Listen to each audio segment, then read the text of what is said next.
Hello and welcome to the Pathfinder Show.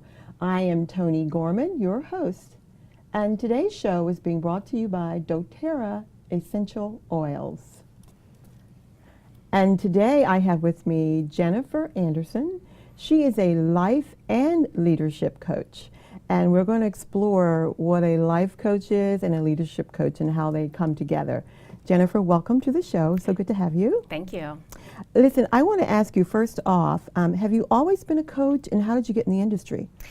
So I have not always been a coach, and I'll clarify that with a certified professional coach. Very Coaching good. is something that definitely, some of the skills of coaching have infiltrated my careers in the past 20 years, but it's been a bit of a journey. You know, I firmly believe that all of our choices, our decisions, and our gifts and talents come together and just lead us to where we are in the moment, which at the moment for Absolutely, I me, agree. yeah, is as a professional coach. But I started my career as a high school English teacher and loved it and loved being able, I had almost 10 years Wow, I teaching. didn't know that about you. Yes. Okay. So spent a good bit of time in education, and what I really loved about it was the ability to have an impact, to make a difference, to one of my core values is learning and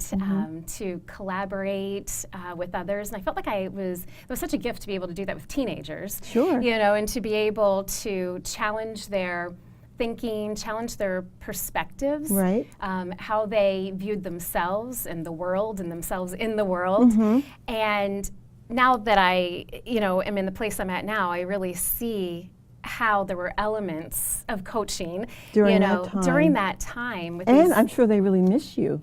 well, I don't know. That would be interesting to find out. They're all married with kids now, and it just boggles my mind. I see some of them now, and it is fun to think about, what kind of an impact. Absolutely. I'm sorry, I didn't mean to cut you off. No, I think Finish. it's wonderful.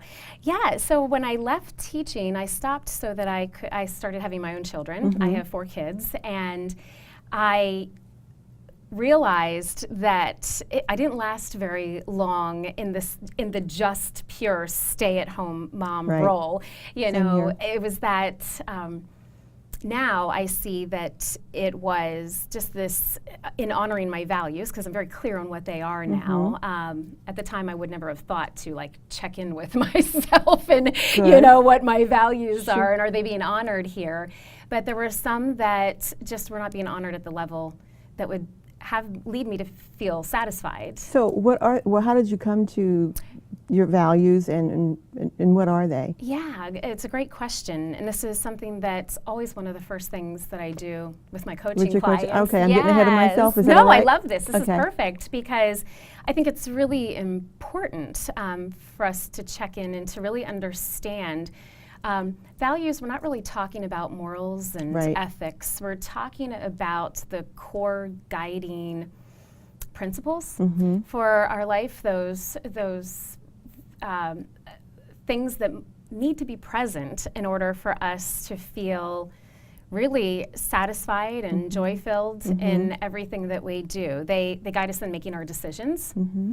And so I love working on an exercise just to help, folks to identify what are those 5 to 10 core guiding principles that you live and operate by. And it's just been in about the past, I'd say 5 or 6 years that I really took time to get clear on that for myself. And when I did, it caused a lot of shifts for me in terms of how I make decisions, where I wanted to take my career. For me, in my top is collaboration and connection. I need that in my life to be able to connect with other people. I need a sense of accomplishment or achievement. It's part of what has really driven me in my career to want to excel and have excellence. I'm sitting here thinking, I've got 2. I couldn't go through all 5 of mine. But I want to ask you, it must tell you a lot about a person when you discover their top 5. And my top 2 are, I have to have freedom, and then I must do something significant. Make a difference. Yeah. So does that tell you about a person? I guess it gives you some insight to them. Well, it definitely does, and more so, I more want that knowledge for you to have than for me, because then Of course. we can begin to really dig Dig in in there. and go someplace, because then, if you were coming to a conversation to say that you were struggling with a decision with your career, for example, and knowing now what your values are, to be able to ask yourself, in the position I'm in right now, is my freedom being honored? Am I able to make a difference and, do something of significance in the world? A lot of people go about their career, we'll just keep on that train for a minute, they'll go about their career knowing that something's not right, knowing something's off, that they're not happy, they're not satisfied, but they can't put their finger on, what exactly it is. I experienced that. And sometimes it just happens over time too, because some values might start to rise. I agree. And They shift. They shift. They do, depending where you are in life. Because I don't have any children at home anymore. So I made a shift in what my values were. So tell me, who do you serve?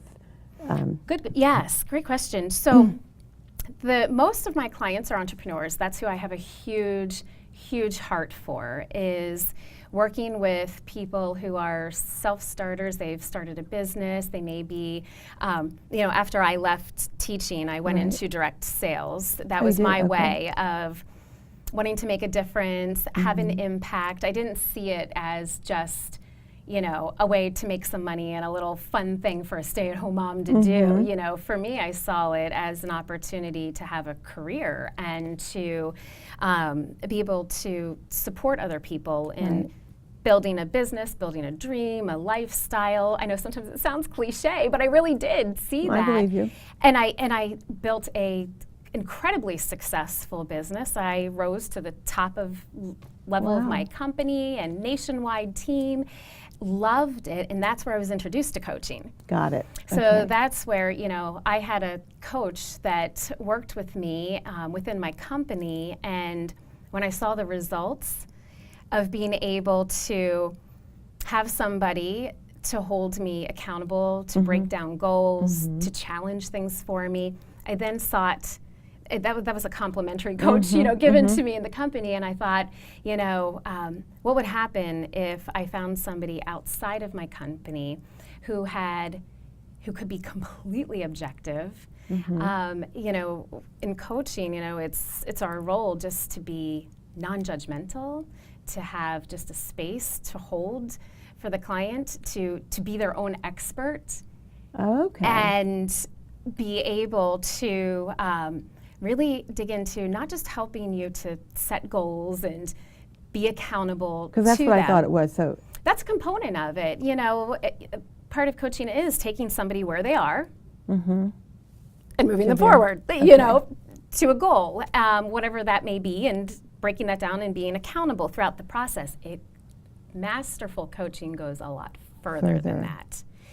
And that's what I experienced for the first time when I hired somebody to support me, is they were able to say, I came in and said, I want to have, a multi-million-dollar sales team and build leaders and all of these goals that I set. And this person said, that's fantastic. And I'm like, all right, and we're going to do this and break all of those business goals down and hold me accountable.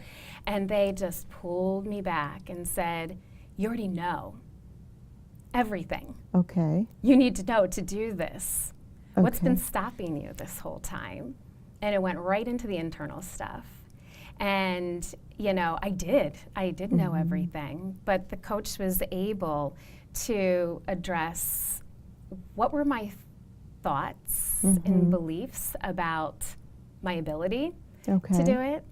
How was I feeling about my clients? What was I really thinking? The truth, and be able to challenge and shift some of my thinking, some of my belief systems, so that I then showed up differently in my business and was able to have greater impact and change. That was a foreign thing for me.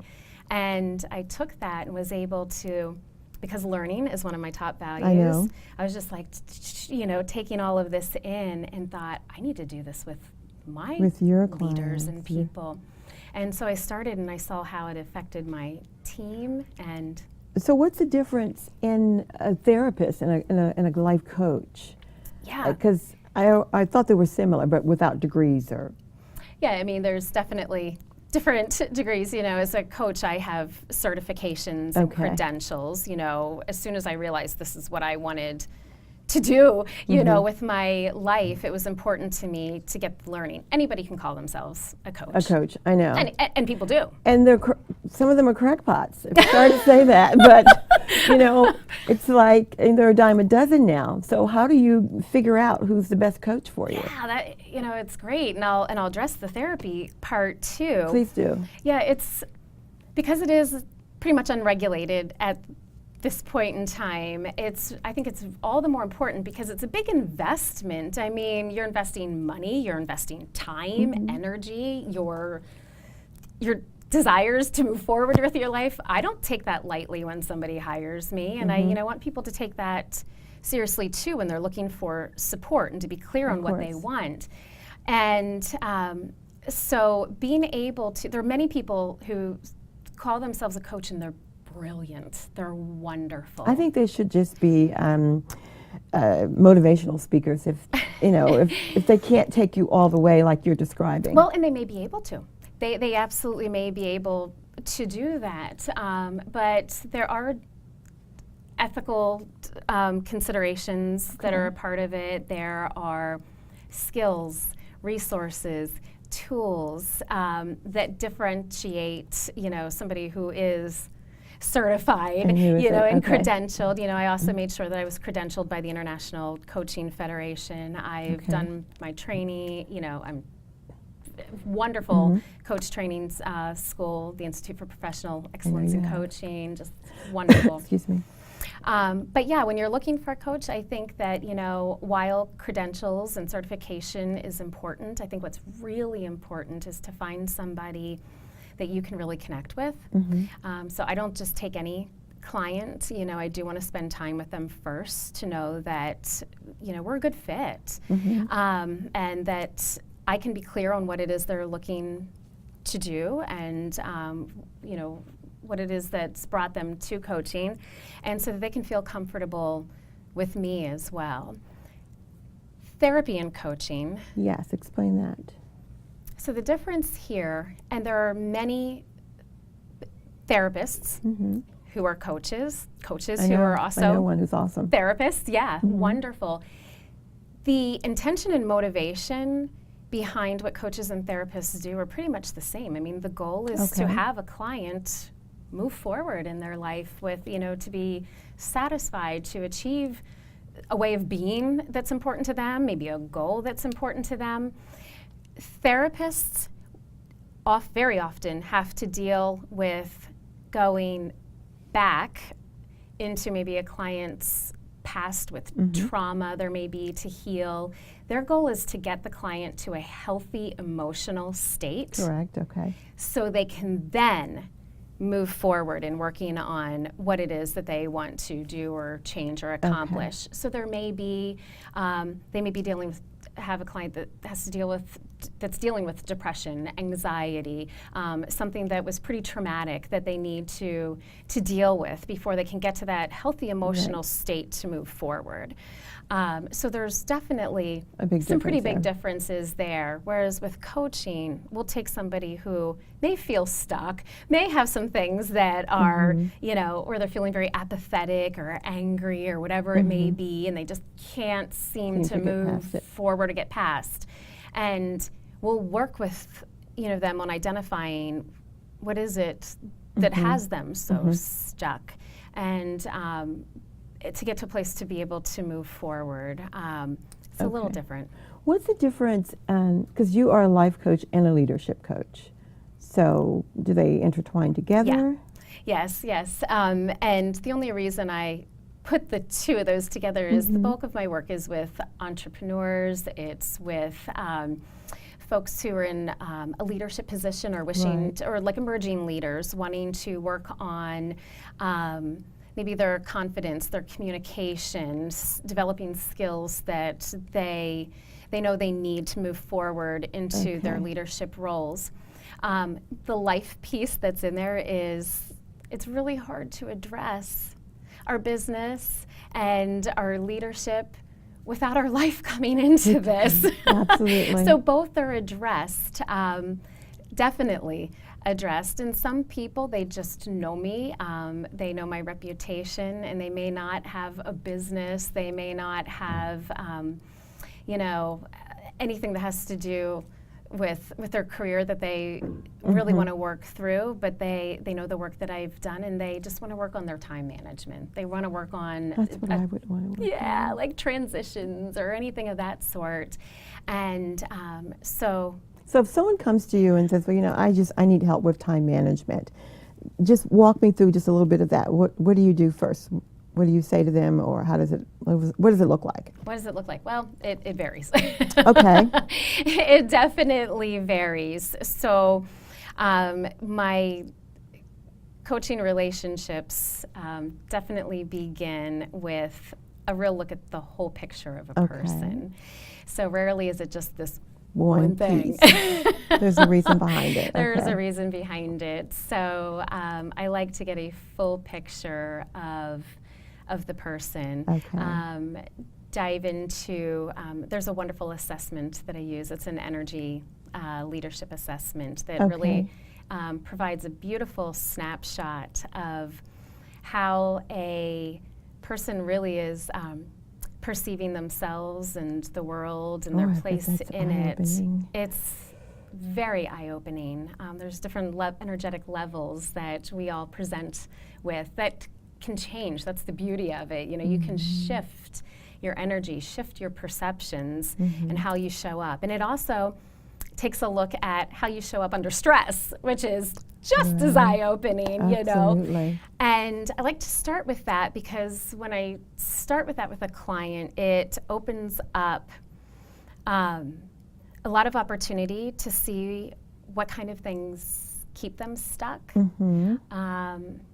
what things bring life and joy and energy to them, and we can kind of co-create a plan together then for what we would want to, what that client would want to address and work on to be able to move forward. Sometimes time management can be as simple as some little outer strategies, you know, to adjust. It's rarely about what calendar you use or anything like that. Usually there's some internal types of things. So it's nice then to be able to step back and then ask some of the bigger questions of, now that you understand a little more about yourself and your triggers and you know what gets you stuck, how does this relate to your ability to manage your time or your life, and how do you see this, you know, playing a role? And we go from there.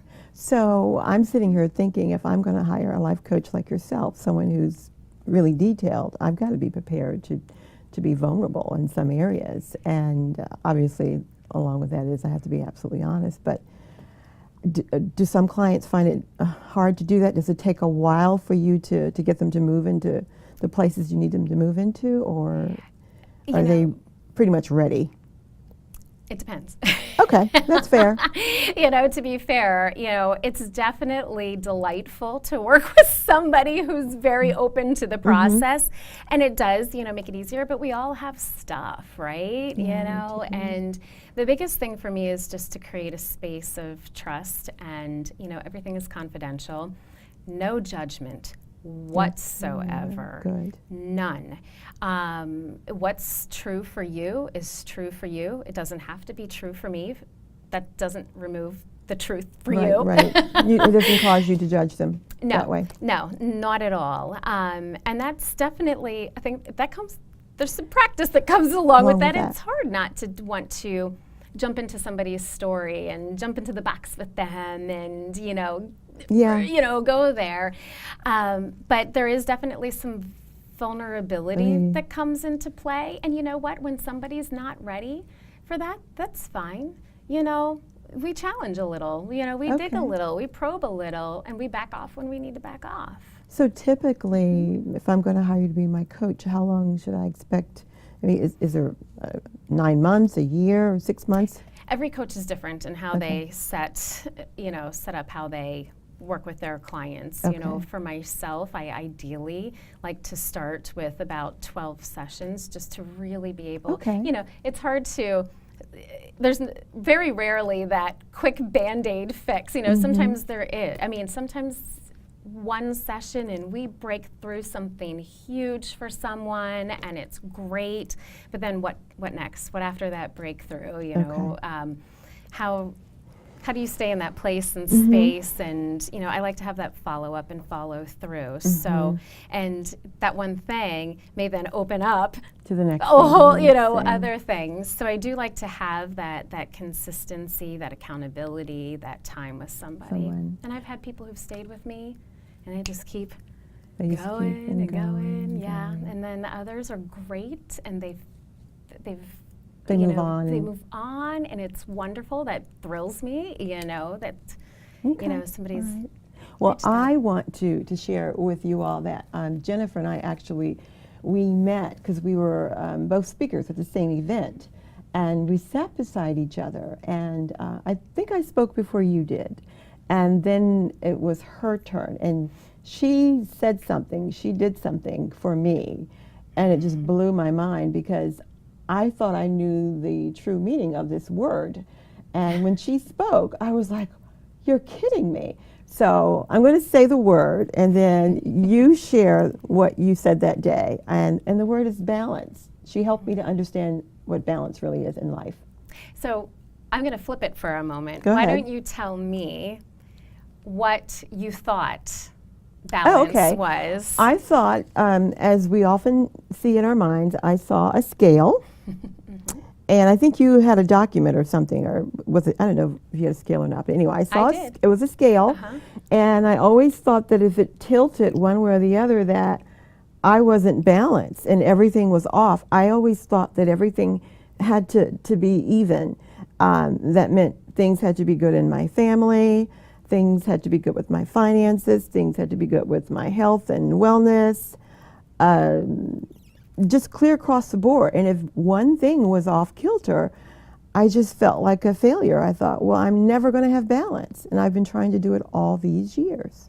Is that good enough? That's great. Okay, so answer the question. You did. And I think that's a common, you know, we hear all the time about how important it is to have, for example, work-life balance, work and life being equal, you know, right? So we spend a lot of time. I think that's an incredibly stressful, you know, if the more balanced we are, the less stress we have in our lives. Not true. And if you really think about it, you know, for many people, work and their family life are in no way, shape, or form equal in value and importance to them. So if we're trying to create that sense that our time and energy need to be balanced there, that's going to stress a lot of people out initially. And then to have to keep that equilibrium. If you've ever watched anyone try to balance, like if you're on the tightrope walkers or anything, you'll notice that there's just this constant motion, you know, to keep that balance. And it takes a lot of effort and there's a lot going on there to constantly be counterbalancing. Now we do that in our life. You know, we have to do that to, you know, spend, you know, constantly adjust and readjust our time, our attention, and our focus. And it's important to recognize that. What I think is more powerful and what relieves a lot of stress and overwhelm for people is to just accept that not everything has the same weight and value and importance, and that if we want to do anything well, with excellence, to bring our best to it, we are going to have to go out of balance, you know, in order to do that. It means that there are going to be times where our work, we might have a project, a deadline, or something that's really important to us to complete or achieve, and it's going to need a lot of our attention. And that means we shift over here. We're counterbalancing. I like counterbalancing better than balancing, you know, and putting our attention there. That in no way, shape, or form diminishes the value we place on our family or our health and wellness. It just means that at this moment, this is a priority. It needs my time and attention. And being able to shift the thinking, you know, around that, to accept that, for many people is life-changing, you know, to really be able to have that in play, and to know that, you know, my family, I can say to them, at the moment, this is of the utmost importance, but I love you, and you get my I do this with my kids all the time. That is so freeing. You freed me that day. It's huge, and there's a lot more. I could talk for hours about this one. Well, but yeah, really that important. was just phenomenal. I mean, I went home and I that just played in my mind over and over and over, and I was like, you know, I'm no longer under all of this pressure to make sure that everything and everyone is happy and okay, and I can really do this. It's a feeling, you know, we want to be satisfied in all the different areas of our life. So I much would rather say, okay, I would love for people to have more of a sense of equilibrium and that they're they have a similar level of satisfaction in all areas of their life, rather than it be a measure of your time and energy in each of those areas. So you may spend a lot of time in health and wellness and not as much time in your work, but have equal levels of satisfaction. True. That to me is, you know, something that's more to focus on than trying to balance time, energy, and effort in those areas. Thank you. That's just major for me. So right now, I want you to share with the viewers your services and how they can get in touch with you. And if we have missed anything with regards to your products, please feel free to share. And we've already showed you where your camera is, so that's your camera. Okay. So I can be found. I love to connect with people on Facebook. So my Facebook page is Empower Coaching and Consulting. I can also be emailed at jen@empower.consulting. As far as services, coaching, being able to coach entrepreneurs, anyone who is looking to make a change or transition in their life. I do offer a lot of training. I do trainings, workshops, speaking for local businesses and organizations. So absolutely delight in that. Good. All right. Thank you. I really appreciate your sharing everything. And we could go on and on. It's just been a pleasure to know you. You too. And thank you. I sincerely mean that. It's been a pleasure to know you. And thank you so much for coming and sharing. And that is today's Pathfinder show for you. So I hope you heard that piece on balance. That was really freeing for me. And please be in touch with Jennifer for your life coaching and leadership coaching needs. Thank you for watching.